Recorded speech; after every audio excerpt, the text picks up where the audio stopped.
It'll render here in a sec here. Just give it 5 seconds. Oh shit. Oh shit, you're on a balcony. Yeah, yeah. I don't know which Whoa. way is the best way. Then it's like silhouette, I guess. That looks dope. Damn, dude, that looks amazing. Yeah. Welcome to the lab. Jeez, that's scenic. That's way more Yeah. scenic than my end of the Skype call here. Yeah, yeah. How's it going, man? You were just at the beach? Yeah, we were riding. Me and my neighbor. We went to ride today at Sweet. Lani Kai Beach. So we were riding, and then uh, went across the street and jumped in the ocean for a little bit. Mm-hmm. Well, you make it sound pretty appealing, dude. That sounds amazing. Dude, epic, dude. Every day is epic. It's like crazy. That's fucking wild. I was just at the beach out here. It was my best friend, his little 3-year-old had his birthday party, and he lives like right on the beach. Okay. We like stacked like a huge pile of pallets and all this drift shit, and we poured gas and we were shooting Roman candles at it and got this Oh, like really? crazy fire going on the beach. And yeah, it was nice. It was like super cold out here. I think it's only like 8 degrees out. I don't know what that is in 8 Fahrenheit. degrees Celsius. Yeah, That's pretty cold. Like maybe, I don't know, maybe 40s or something. I don't know. it's not warm, whatever it is. So Yeah. I like got home and I was like, oh fuck, I totally forgot about our Skype call. But yeah, since you made the trek back to your place, I was like, oh, we'll do it up for sure. Yeah. I almost forgot too. And like my neighbor was like, dude, don't you have to do like a podcast thing or something? And I was like looking at oh, dude, yeah. And like, I was like, we gotta go. Oh, well, shout out to your neighbor. That's nice. Yeah. Shoda. Shout out to Shoda. Thanks for doing this, man. How have you been? I've been good. Yeah. Just busy, riding, some work. I've had some visitors coming through. Oh, sweet. Yeah, from France. Etienne Giraud from France, and then I think tomorrow another guy from Canada is coming. Michael. Can't remember his last name. I think it's like Michael Adventure or something. Is his I know that dude. He's I can't remember his last name. He's from France as well. Oh, okay. Yeah, he was living in Whistler for a while. I rode with him. He was at Fees last year, and he came out here a couple times. He's a good dude. I can't remember his last name though, but yeah, nice dude, good rider too. So yeah, man, dude, I woke up to another Flat Matters thing. I wanted to give a shout out to Ephraim for doing the new Flat Snitches episode. Yeah. It was all about you today when I woke up. Yeah, I guess I got snitched out. My trick. Well, yeah, I gotta hit you up for that because that's sweet, man. It was cool to read about that because I kind of knew the name of that trick, but I didn't know. I had no idea that you were behind the whole thing. That's pretty dope. Yeah, it's cool. I mean, new concepts or whatever. I mean, now, but that's what we did. Just keep coming up with new concepts, like. Yeah, well, it was cool because like I didn't learn it was called like for people listening, it was the Gadget Whip, and it's on Flat Matters, and it's the Flat Snitches thing that Ephraim's doing. He's basically running down kind of what like the origin of a specific trick and stuff like that. Yeah, like origin of different concepts. Yeah, he's doing it with Pete Brandt too. So it's not just Ephraim. Pete had like a lot to do with it too. He's asking me a lot of questions about the trick and how I learned it, what was going on at the time, different variations, what variations can I do or not do. Yeah, Pete was pretty instrumental in the research part as well. So that's cool, man. Yeah. It's cool for someone like myself who's like heavily into Flatland, but I'm still learning like a lot about that kind of stuff. And I feel like a lot of tricks, like I know what they're called and shit like that, and you can see how they're used, but yeah, to actually learn like a breakdown of where they came from and who added like funny variations onto it and stuff like that. That's pretty helpful. I'm glad you're doing that. I think they're interesting stories, you know what I mean? Like just understanding what was happening at that time period when the trick or the concept or variation was kind of invented. Right. And I think it's like really interesting, like the history of Flatland, really, and like the cultural aspects of the scene that was going on, at that time, and where people were riding, and who was around, and all that kind of stuff. No, that's super cool, man. It's really cool for a lot of reasons to learn from myself, but yeah, it's cool, man. The gadget whip is it's funny seeing like I didn't even think about it. It's like, yeah, if you have long arms, it makes the trick like a little bit easier, but I think for someone like myself, I don't know if I could do it. Yeah, a lot of people don't think they can do it, but you can. Like, you can. It's like if your bike's set up for it, like, you can. And also, well, I said in that thing, a lot of people try to like stand on the ground and try to simulate what it would be like, but almost nobody's tall enough. Like, even I can't stand on the ground and make it work. So, if you stand on your pegs, it actually gives you this extra height and like arm length to reach around and make that trick work. So Right. I've seen a lot of different people do different concepts, and it's awesome. And yeah, you don't necessarily need to be super tall to be able to do the trick. All right, well maybe I stand a chance then. When I come out there and visit you next, you gotta run it down for me and teach it to me. Sure. Yeah. Come out, man. That's dope, man. Yeah, I'd love to. I was throwing the idea around. Fuck, man. I've been thinking about like our next trip that we're gonna do and stuff, and it's like I can't decide. Like we got so many places we want to go, and we pick where we want to go. But we had like that trip to Hawaii was just like it was like a fairy tale, man. It was so nice, and like it seems so far away now. Like it's just it was so nice for so many reasons, and like linking up with you was super dope, and just like time with the family and stuff. It was like yeah, just a magical place, dude. I'm insanely jealous, especially now that the weather here is kind of turning a little bit. So yeah, Hey, you might have to come for the winter escape sessions. yeah, maybe I'll do that. I'll boogie out and leave my wife with the kids. She'll be like, "Yo, where'd Dusty go?" And his bike's missing too. His bag's packed and he's gone. He escaped. Escaped, yeah. Posting pictures on Instagram of me in the ocean. Cool, man. Well, dude, I'm real stoked that we did this because it's cool to do what we were talking about, which was kind of like a quick rundown of the new landscapes video, but also yeah, it's cool to catch up, man. You're the first person that's been on the podcast twice. Oh yeah. And it's funny because like most people I do it with are like I do the Skype call with them first. And they're like, "Oh, next time we do it, we got to do it in person." And I'm like, "Okay, I promise next time we do it, we'll do it in person." Like I have a standing promise with like Khaled, Vicky, and like a couple other people, but you've done it the other way. We did I started in person, yeah. The first one in person, Skype, yeah. the second one on Skype, but it's it's cool to catch up with you, man. It's regardless, even if it's through a computer screen, it's still good, man. Yeah. Hey, let me turn on this light real quick and see if it helps since it's getting dark out here. Hold on. Man. Yeah, do it up. Yeah, I can see it pretty good. Yeah, it's probably a little bit better. Yo, when your laptop was pointing up to the sky, I'm pretty sure I saw a UFO. You could have. Sometimes I see shooting stars out here. So, yeah, I just come out here to stargaze. Yeah, I just listened to that Joe Rogan with that Navy dude. He was talking about UFOs and stuff. So I'm all tripped out now. Okay. I'm like, shit, are they real? I thought they were fake, but apparently they're real. Anything that's not identified and flying around is a UFO, right? So. yeah, you got that one for sure.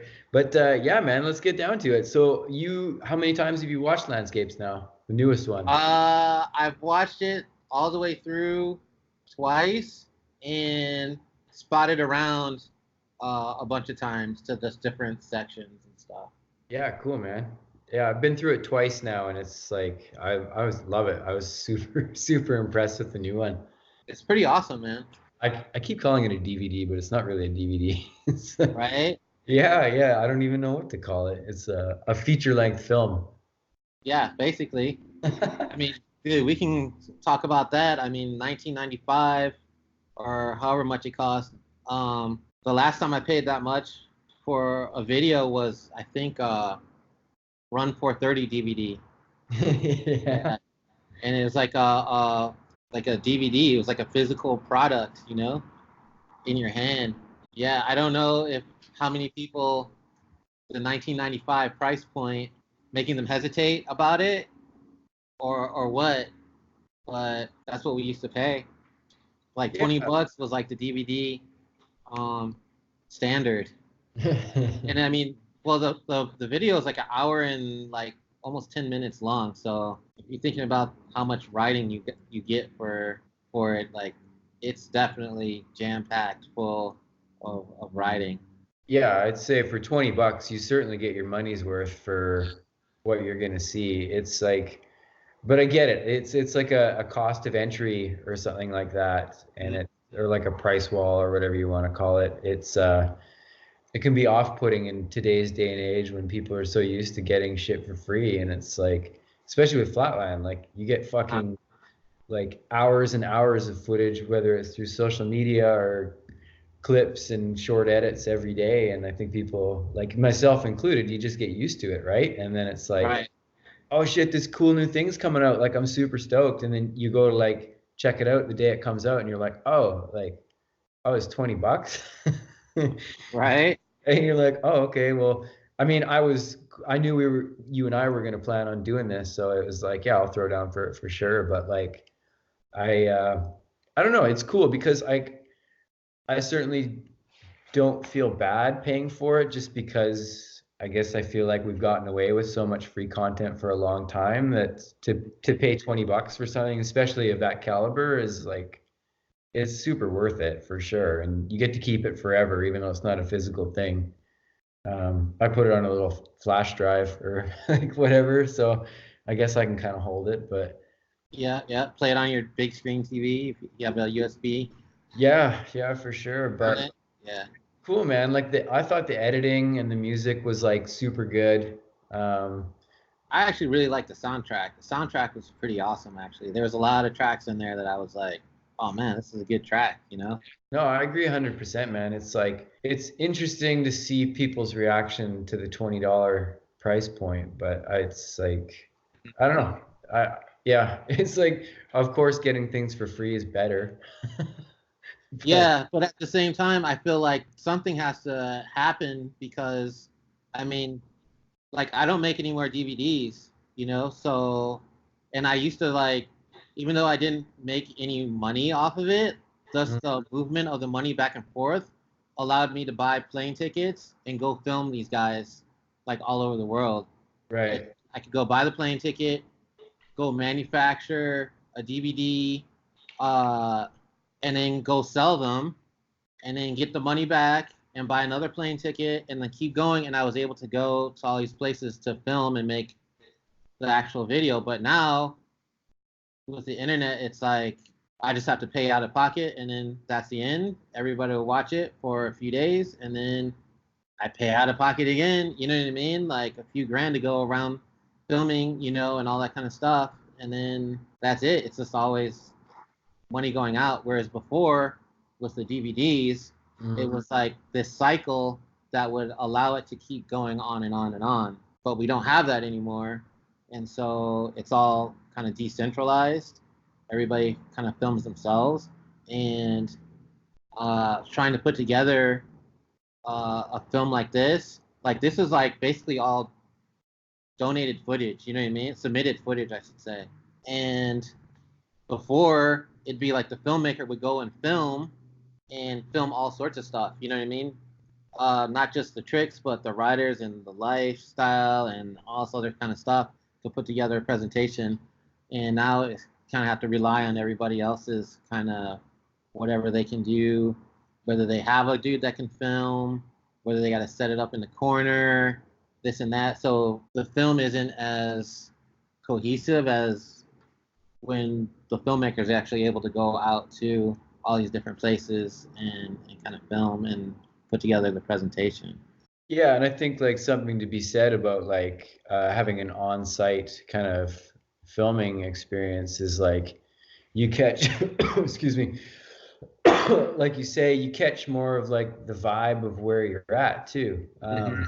Like you catch a vibe of the scene, and you get to film a little bit more of around the city and stuff like that. And yeah, I mean, like you say, with whether you want to call it donated footage or some submitted footage or whatever, it's like Stuart did an absolutely awesome job of putting it all together for sure. But yeah, I think there's definitely something special about being there as well, which is cool. But I think like for what they were working with the submitted footage, like it was put together pretty pro for sure. Oh yeah, it's really excellent actually.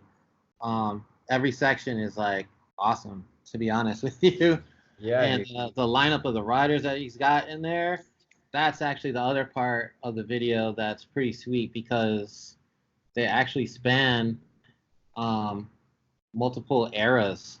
Like it's not just new school dudes, and it's not older school. It's like we got mid school dudes from old OGs like Ruben Castillo. yeah. Shout out to Ruben. His section Yeah, was sweet.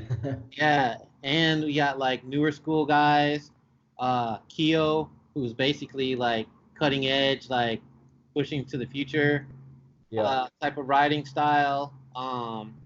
Yeah, and to me, all the riders, it seems like this group of the set of riders that are like featured in here are guys that haven't. Well, Aaron Donato's in there too, so I shouldn't just say guys, but they're riders that they're not necessarily contest riders, and something being together, having a presentation that's like in a group, I feel is a little bit different and more special than what they do on their Instagram, where it's just them by themselves. Like Right. it's like the riders came together and created this special thing, and it has a little bit more value to it than individually as what they do on their own. Um, and so, yeah, I think it's pretty sweet for me watching it, And also, the other thing is that, something that's kind of different nowadays than back in the day is that, people would have their video sections put together real well, like in this video, and they would kind of get their name out there and their writing out there through the videos. And there's a lot of writers out there that aren't contest writers who kind of like slip under the radar. And I think a lot of these writers that are in this video are a little bit under the radar as far as what they can really do. And it really comes out in this video together, as you put together. Yeah, that's a really good way of putting it, because like exactly like you say, you don't get to see a lot of these people showcased in contest situations, and even in edits really a lot. Like I see some Instagram clips from these people, like Aaron being one of them for sure. And to see like a legit section from like Aaron, and dude, another one that totally like blew my fucking socks off was Stephen Hearn. Oh yeah. Dude, Yeah, his section is sick. I mean, look, like I don't know if anyone saw Create, but he goes off and Create, and like we really haven't seen that much out of Stephen Hearn. Lately, he's been like posting on his Instagram, like really sick combos, but like as a full presentation of how sick he really is, like we haven't seen anything since that video Create, and that was an awesome surprise, because I didn't know, I didn't really like pay attention to the roster of riders before I started watching it. I just kind of like went into it without any like prior information about who was going to be in it and all that kind of stuff. So it was I had like no expectations. I was like, well, who's next? And he came up, and I was like, wow, yeah, Stephen Hearn. Yeah, and it was just straight 4-minute blast of the craziest rolling like front wheel shit. And that one clip of him, I think it was his last line, he hit apparently first try, just tons of like variations on like cross-footed around the world stuff, and yeah, and at high speed too. Like you see some of the stuff he's rolling. Like you watch him, how fast he's rolling over the ground, and it's just like, oh shit, like that's super dope. Yeah. Like, super dope. So yeah, I Yeah. think it's hard. It was funny because I busted it out notepad. I'll just like put together a short list of like my favorite ones I wanted to give a shout out to, but it literally like my list turned into like it's like 12 people. Right? I started going through it too. I was like, man, this is almost too much. Yeah. Like, there's so much writing in this video that's like awesome that I almost don't even want to like spoil it for people. You know what I mean? And then I will say one thing about this video, and that is at the end, we have Simon O'Brien, and like, you know, he's got no brakes and a front and back brakes, and you see him put together this crazy video section, and you're like, wow, there it is, you know what I mean? The ender. But there's a plot twist at the end of the video, and somebody else takes the ender.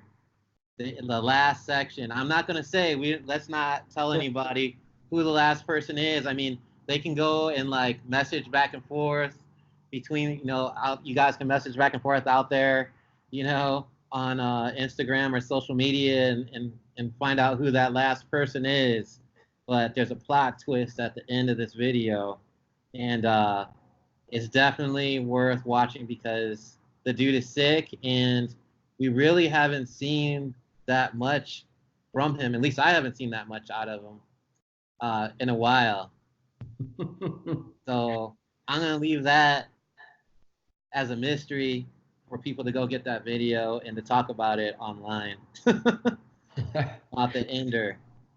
No, that's dope, man. That's a good way of putting it too, because it yeah, I do want to encourage people to support it. It's like it is a piece of art when it's all said and done. And for someone like you or myself, like you especially, who has a lot of experience in putting together filmmaking into a packaged product, whether it be for sale or just for whatever, it's like it's a legit piece of art that somebody obviously, even if everybody sent him all that footage and he didn't have to do a lot to curate that footage, to put it together in that final product that it comes out in is like super impressive. And like music choice, the way it's edited, like just the whole layout and format of like, you know, the cool stock footage and like the voiceovers and stuff, like and like you say, it's like it's an hour 10 minutes long. It's like as long as a lot of movies and shit that I'll watch on Netflix. And like it's pretty lucky. I think it's cool that we have that in our Flatland culture still.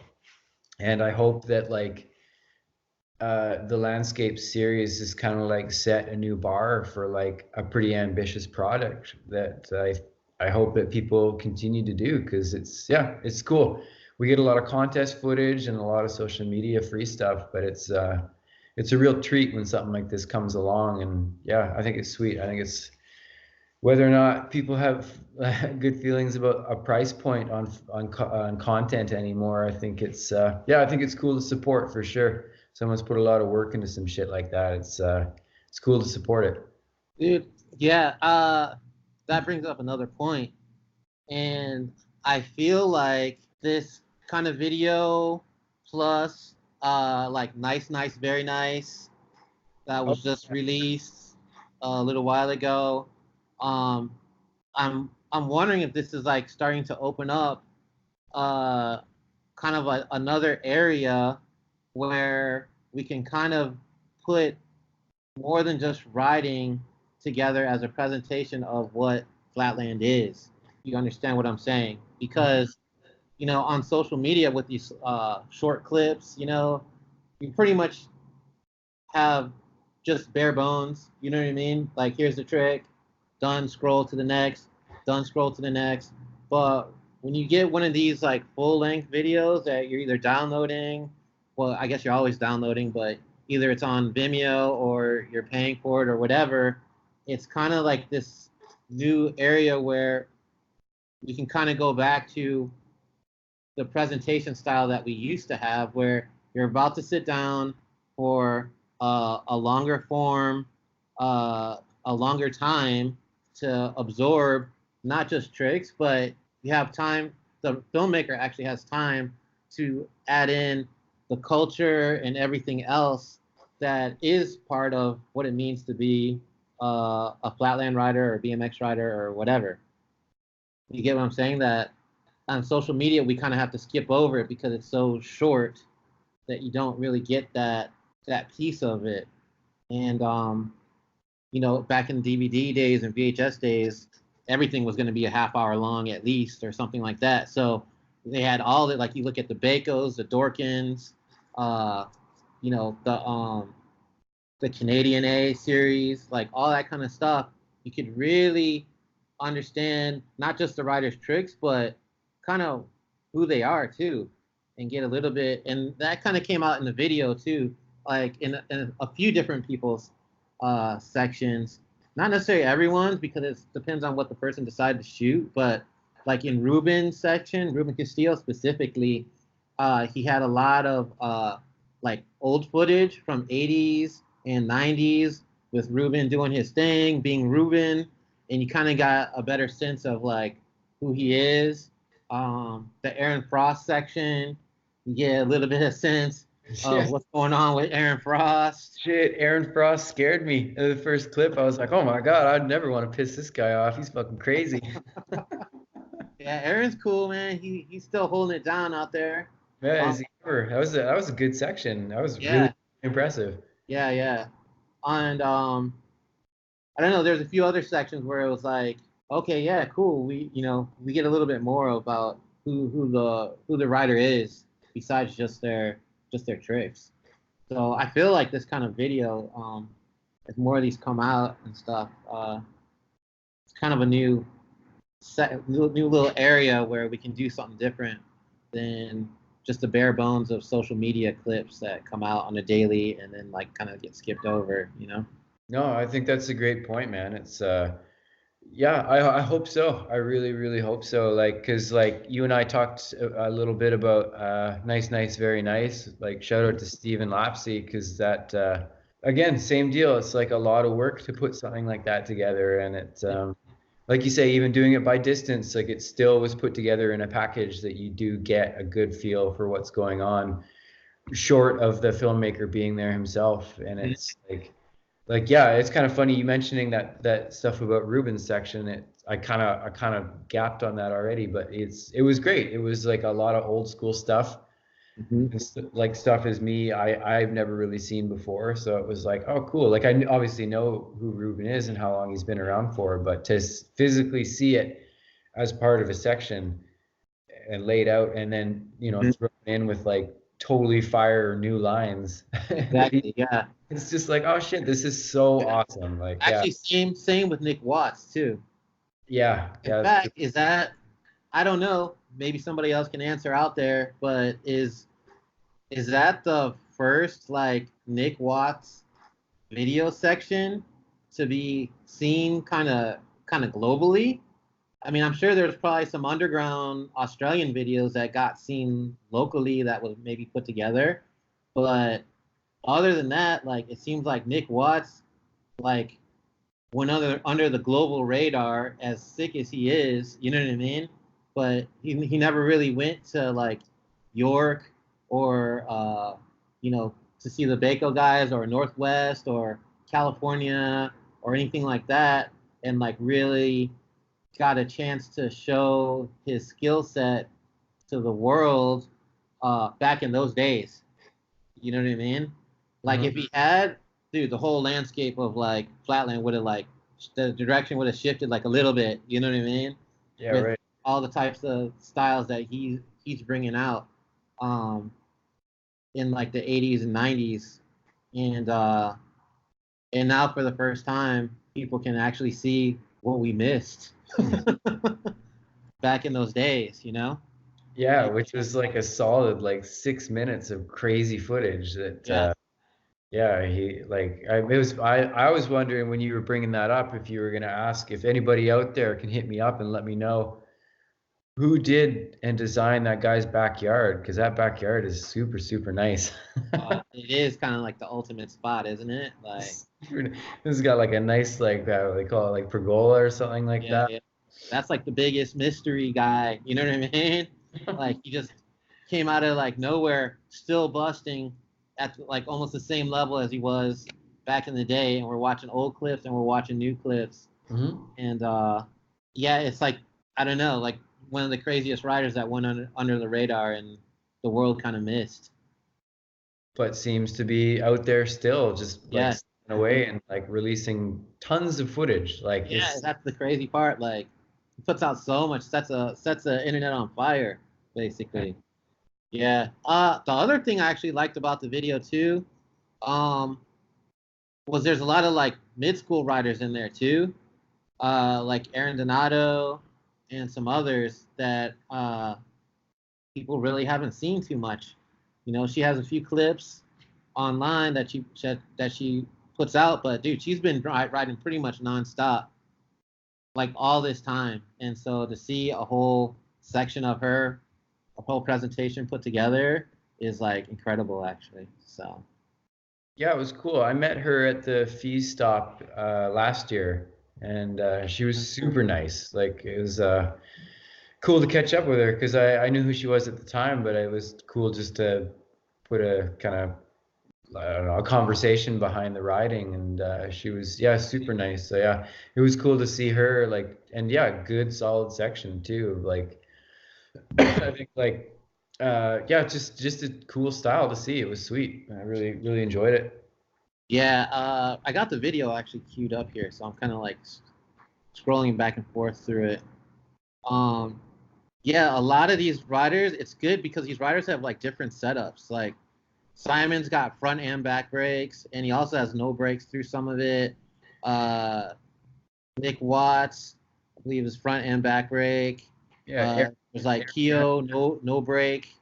Um, you Aaron got has front brake. Aaron has what's she have? Front brake only or something. And then let's see who else. Yeah, there's a lot of people in here and there's so many different styles. That's what keeps this thing interesting, actually. Is Oh shit, and Masato with only back brake. yeah, oh, yeah, Masato only has a back brake, and it was really good to see a section of him too. Like that's the biggest thing, like being able to see a whole section of these riders riding like all together instead of just a random clip here and there. Yeah. And who else? Mattis is in here. Oh, Who's dude, his going section off. was crazy. Yeah, his section was sick. We seen him in nice, very nice, and here he is again, killing it still. Yeah, pretty awesome. I'm watching a Stephen Hearns. Oh man, dude, this cross-footed stuff is like Oh, nuts, dude. yeah. Got watch. Shit, it's super good. That Damian Marley song is perfect too. I love that Yeah. song. What else stuck out about this whole experience of landscapes for you? Man, honestly, like the one thing, and this kind of went back to the second landscapes, because first landscapes was great. I really enjoyed it.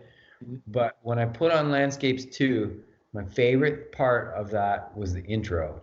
It was like super cinematic intro with like, and I'm pretty sure it's like maybe stock footage and stuff like that, but it looks amazing and it's picked really well. Good music, a cool voiceover and stuff. And this one, I was just like, all right, I want to see an even doper intro, because I know I'd seen how long it was. And I was like, oh, this is going to be fucking sick. It's a long video. It's got to have like a killer intro. And it was exactly that. It was like, I think, did Brandon Fenton do the voiceover from what I heard? I'm not sure. It could have been him. I could be talking shit, but I for some reason thought that he had done the voiceover for it. So if I'm wrong, anybody listening, don't flame me online. But it was dope. It was a great start to the video, the whole thing. Like it was just cool footage, amazing cinematic music, and it was like I could literally be sitting in like the big theater where in Victoria watching this. Like the quality is that good. It sucks you in. Like it does a great job of just presenting the whole thing, and then boom, Pharaoh's section starts, and it's just like, oh yeah, this is so sick. Like it's just, it was like just a perfect way to pull someone in, and like you say, it's like you hit the couch for it, and you're like, all right, phone's off. I got like, you know, I had like a bowl of popcorn. I was like fully ready for it. So it was like, yeah, it was cool, man. It was a cool experience to like really hit down and just like, I am going to watch this for the next hour, 10 minutes. And yeah, it was like the perfect start to it. So, I mean, I could go on and on about like the riding and riders and stuff like that. I don't know. It's funny. That totally stuck out for me. Yeah, actually, another rider that was a highlight for me to see was Keita Uchino, aka Kane, from Kobe. And like, that's my boy. We hung out in Kobe, all that kind of stuff.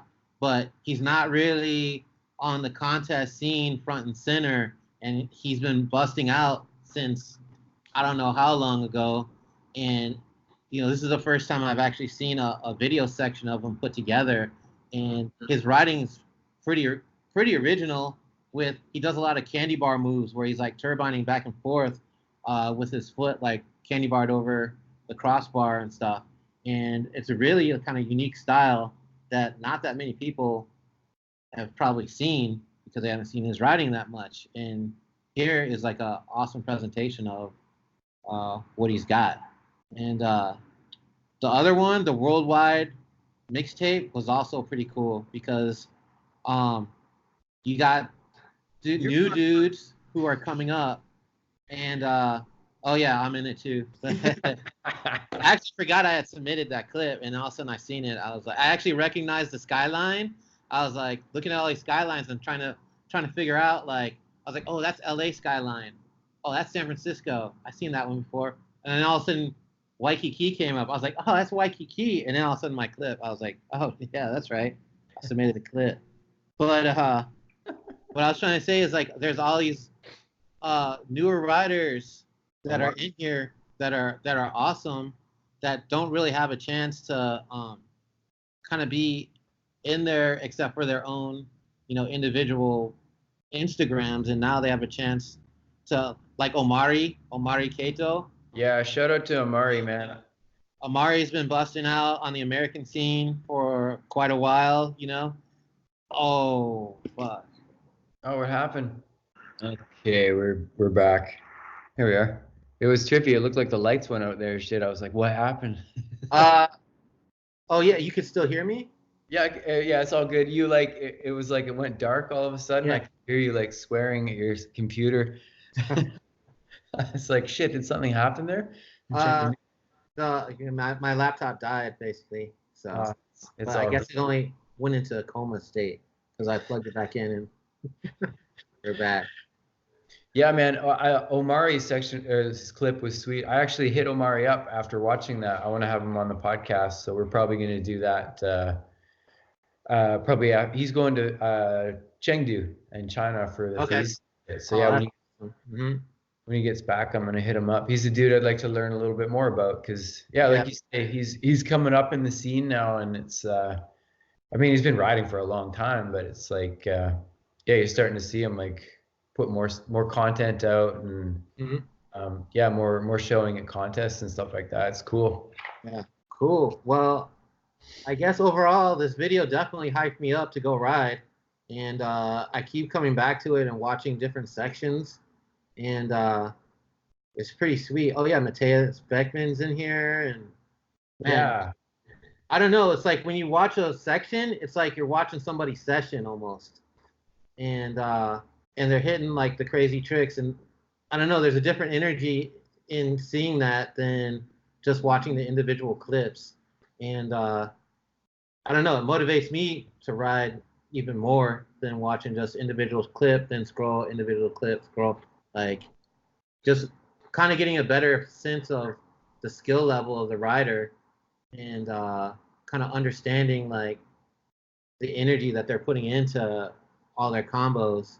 It really kind of comes across in the video like this. So yeah, I think it's well worth it for the motivation, and just to get a better perspective of Flatland and what's out there and who's out there riding and stuff. So Yeah, and like you say, it's people you don't normally catch a lot of online, so it's like a real treat. Not only do you get to see some different kind of stuff you normally wouldn't, but it's done in a format where you, yeah, it's like you're watching them session. You get to see quite a bit of stuff from them, and it's filmed like super clear. Like I'm pretty picky with like, I have no problem with tripod footage or stuff like that, but it's like I like stuff to be close up and I like to be able to see things really clearly. And all this stuff was filmed, people who did use tripod, it's like perfect. It's totally fine.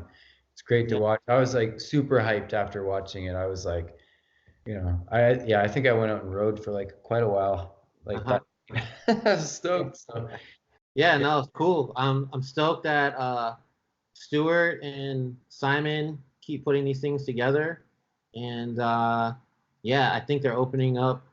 With him, Stephen Lapsley, and whatever. I think they're kind of opening up this new kind of area for the or longer form content to kind of flourish and to live somewhere. No, that's great, man. That's a good way of kind of capping it off. And yeah, anyone listening, go if you haven't bought it already, go buy it. It's sweet. Yeah, it's well worth the $19 actually. Yeah, Uh, 100%. Cool. so So what's going on with you? Any trips planned for the rest of the year or anything like that? uh yeah, I mean I go back and forth to Las Vegas a lot. I guess Chris Baum is coming out. He just messaged me today. We were messaging back and forth, and he's doing some sort of tour. So I guess he's gonna be in Las Vegas, and then he's gonna be in LA, and then some other spots, and he's trying to get riders together. So I don't know. This might be done. I mean, I'm talking about it right now, but by the time this comes out, maybe that'll be long gone. But if it if it comes out earlier, yeah, head out to Cali if you can, or maybe even Vegas in November. And he's gonna be out there. I think he's gonna have a film crew or something. I don't know. Something's going on. So hit up Chris Baum about his projects. Sweet. And yeah, that's pretty much it. I'll be at One Love Jam January. So everybody try to make it out to Newport Beach, California. I think that's January 18th, I believe. It's always Martin Luther King Jr. holiday weekend. It's usually that Saturday. So if you can make it to Newport Beach, there's usually like all eras of Flatlanders present. It's probably like the biggest non-competitive event, Flatland event on the planet actually, because there's usually like 120, 130 riders out there, Flatlanders. So I'll be there for that. So that's the next big trip. Yeah. And until then, there's a lot of visitors coming through Hawaii, and if you guys want to come out and visit us, we're out here. We're gonna ride, hit the beach, have some adventures, and yeah, make it epic. That sounds sweet, man. You got a decent amount of stuff going on then. Oh yeah, it's nonstop over here, man. Nonstop. That's dope, dude. Cool, man. Well, dude, thanks a lot for doing this, man. It's funny how Cool. much I looked forward to it, but it was kind of ridiculous how much I totally just forgot about doing it tonight. Well, thanks for having me on here to talk about it, because I think it's a pretty important film actually at this point in time and Yeah. what you're doing. Yeah. So. No, I can't agree more, man. It's nice to wrap it up with you too and kind of like just bounce ideas off because you and I were texting like a fair bit about it, and I think like a few of my other friends like had bought it, were pretty stoked on it too, but it was like, yeah, sweet. It was like perfect to catch up with you on it because like, yeah, feels like too long ago that we were kicking it in Hawaii there, and so yeah, it's good to kind of, even though it's cold as fuck here and you're chilling in Hawaii there, it's Hey, still come out. Everyone's welcome to come out. So. yeah. I will again for sure, man, someday, whether it be this year or next or whenever. But yeah, it'd be cool. Cool. Dope, man. What else are you doing tonight? I don't know. No plans. I'm hungry. It's time to go eat. So. All right, man. Cool. I won't keep you much longer, but yeah, thank you again so much. Like I appreciate just like you doing this, but I appreciate like keeping in touch with you and everything. It's cool to have a friendship out of Flatland. That's what it is, man. Worldwide family, Flatland family. So, Fine. well, All right, man. Cool, cool. dude. I'll let you get to it. Nice. Have some good food, and yeah, I'm gonna go hit the couch and watch some TV before bed here. So, All right, cool. all right, All right. dude. So My man. next episode. All Yep. right. Sounds great, dude. All Thank you again so much. right. All right. Shoot. Later. All right, later, man. We'll talk soon.